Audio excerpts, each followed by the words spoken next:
Good morning and welcome to Church at Home with Rachael for Monday, the 10th of January. This morning, I'd like to just sort of ponder about something I had a really brief conversation with a parishioner about yesterday. He came to me before the service. We were just, chatting, and he mentioned he'd read an article or heard something about the demise of the church. That the word is that if the church continues its current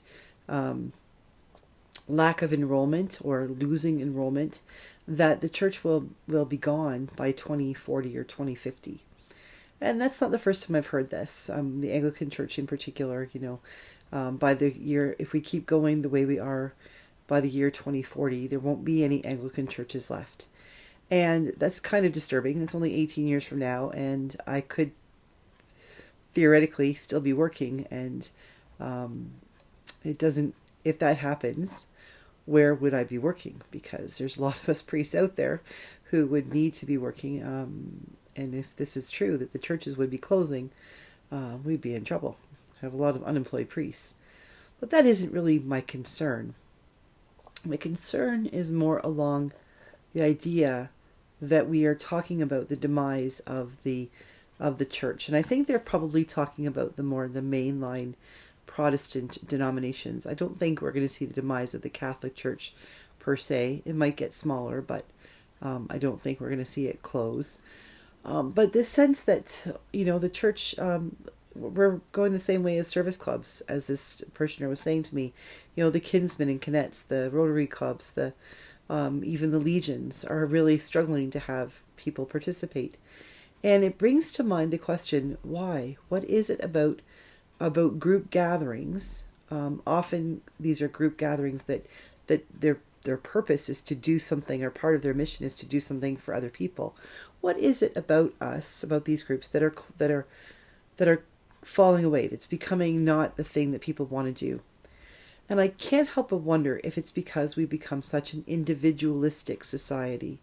Everything has to be about me.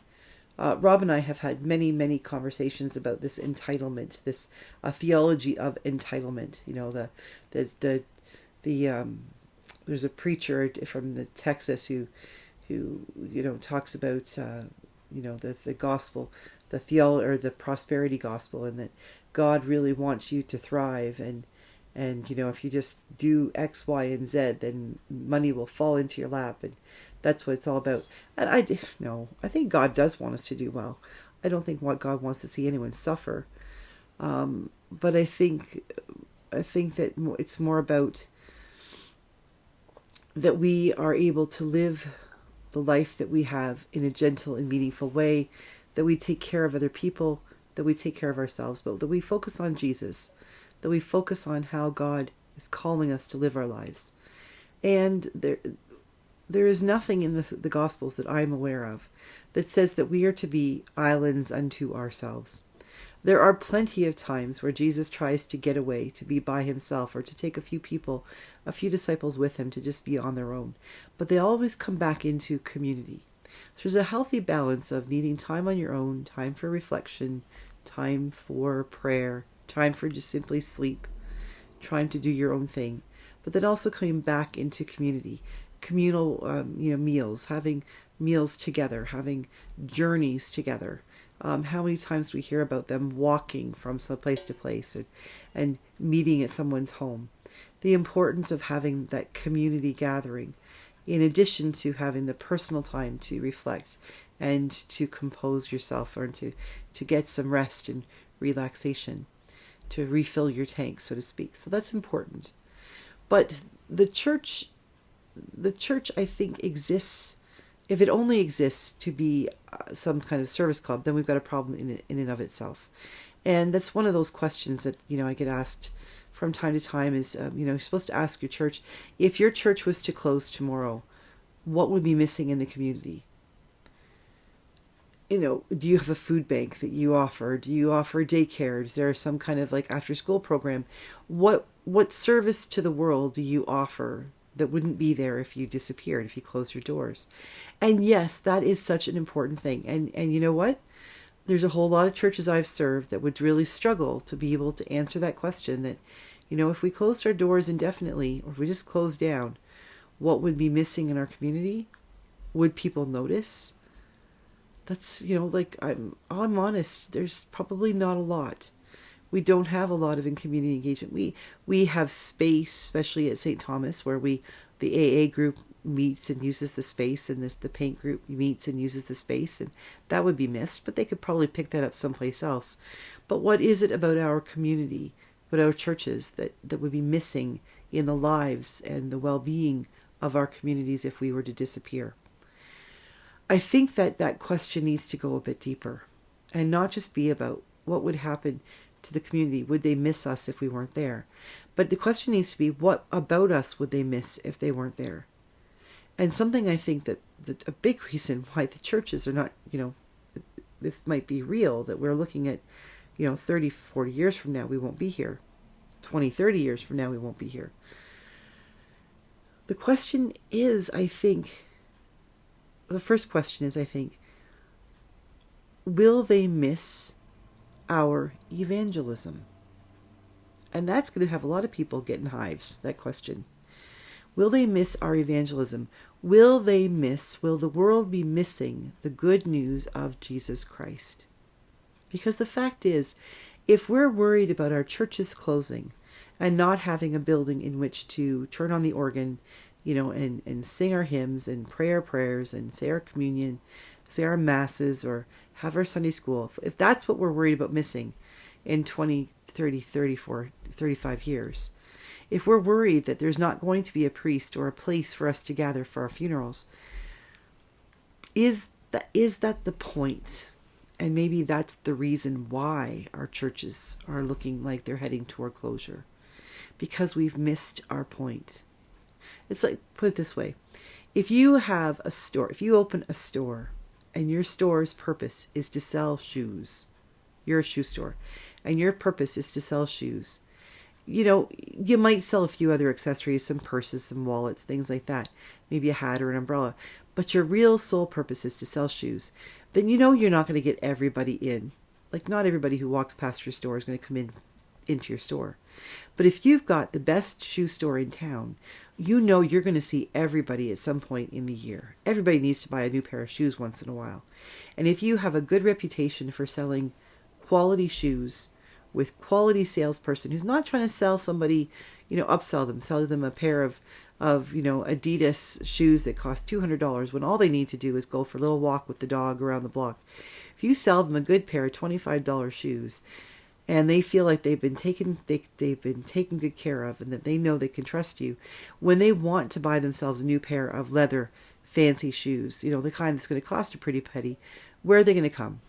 They're going to come to you because they trust you. They also know that they're going to come to you because you're not going to try to sell them something that you don't need.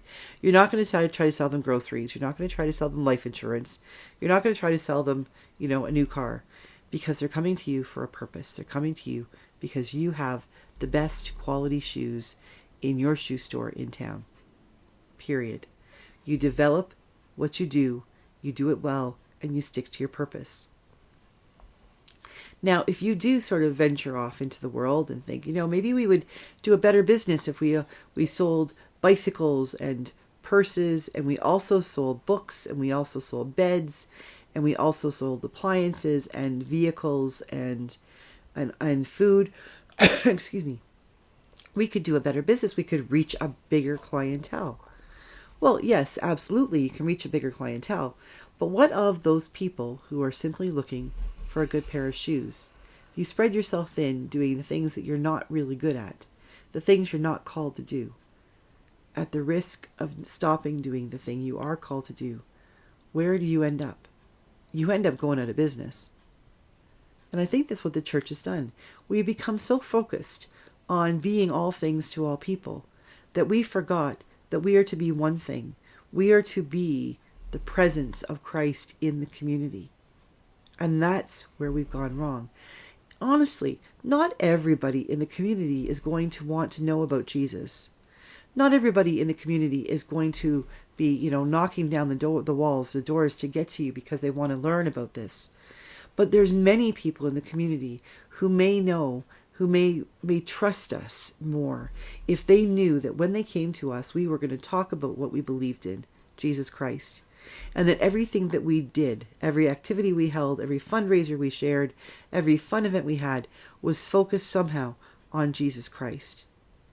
And that everything we talked about, everything that we did when we left that building, when we said we were going to pray for somebody, we did. When we went to visit somebody, we prayed with them. Everything that we did was focused on Jesus Christ. What might happen? We might become known as the best shoe store in town.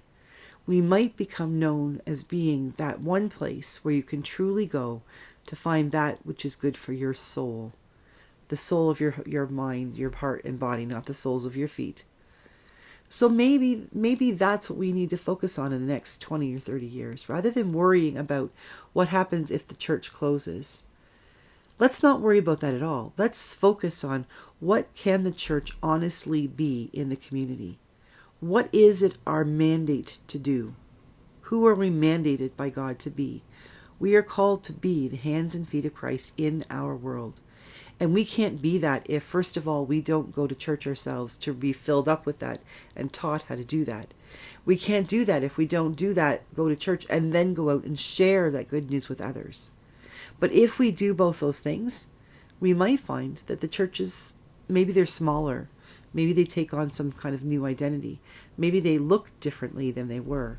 But I bet you, if we were to focus on what we are called to do rather than being so scatterbrained about everything else, we might just find that there are people out there who want to know Jesus, who want to come into our store and buy our shoes, or at least try them on, go for a walk in them and see how they feel. Because I guarantee you there are people who are searching for Jesus Christ but don't know it, or they don't know what questions to ask or what language to use. And if we were doing our job right as the church, they'd know that they could come to us. The same way as I don't know the first thing about fitting a shoe, but I know a good shoe when it's on my foot. That's what the church should be. We should be helping other people to fit out their souls. And that even though they don't know exactly what to ask for when they come in, we should work with them until they discover that it feels good. What we offer feels good around their soul. And then they will come back. And lo and behold, maybe then they will also share that good news about us, about who we serve with others. So, might the church close by 2040 or 2050? It might. But only if we don't do our job, which is to focus on what we're called to do and not worry so much about what we're not. Have a great day, everybody. God bless you, and I will see you again tomorrow for Church at Home with Rachael.